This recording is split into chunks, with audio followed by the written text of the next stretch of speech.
આપણે સૌ કોઈએ સાંભળ્યું જ હશે કે કૂતરાની પૂંછડી વાંકી જ રહે, ક્યારેય સીધી ન થાય. પરંતુ તેનું કારણ ખબર છે કે શા માટે પૂંછડી વાંકી જ રહે છે? આજે તમને આ અંગેનો જવાબ મળી જશે.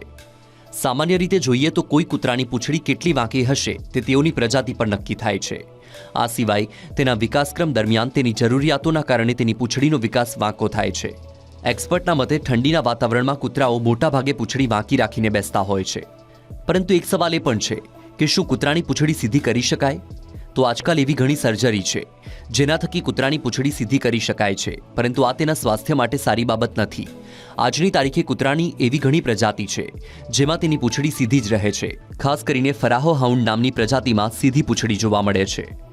સૌથી છેલ્લે તમને જણાવી દઈએ કે દુનિયામાં કૂતરાની એવી પણ પ્રજાતિઓ છે જેમાં તેને પૂંછડી જ નથી હોતી, જેમાં ફ્રેન્ચ, બુલડોગ, બોસ્ટન ટેરિયર જેવી મુખ્ય પ્રજાતિ છે. તેની સામે કેટલાક કૂતરાઓ એવા પણ છે કે જેના માલિક પૂંછડી કપાવી નાખે છે. એમાં પણ પશ્ચિમી દેશોમાં કૂતરાની પૂંછડી કપાવવી એ સામાન્ય બાબત છે.